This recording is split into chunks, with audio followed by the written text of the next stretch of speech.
Microbes that are host-associated make up these very complex ecosystems that really require imaging to be understood.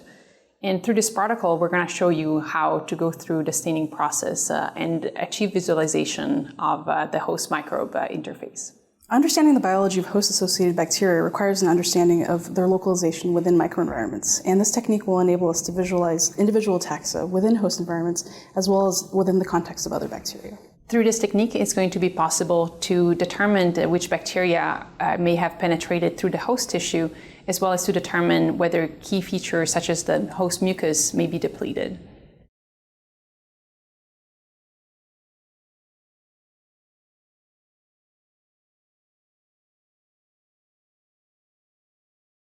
Prepare fresh methacarn in a compatible container with 60% absolute methanol, 30% chloroform, and 10% glacial acetic acid.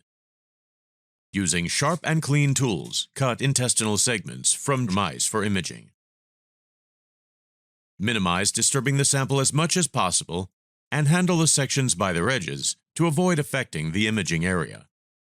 Fix the sample as soon as possible after dissection to prevent degradation. Place the intestinal sections in histology cassettes by delicately holding an edge of the tissue with tweezers. Close the cassette and completely submerge it in fresh methacarn solution, ensuring that the solution is not older than a few hours upon immersion of the cassettes. For clinical samples that will be collected in a clinical suite without access to a fume hood, use a polyethylene storage container with a flap cut into the lid that will permit the passage of the histology cassettes. Tape this flap shut when not passing samples.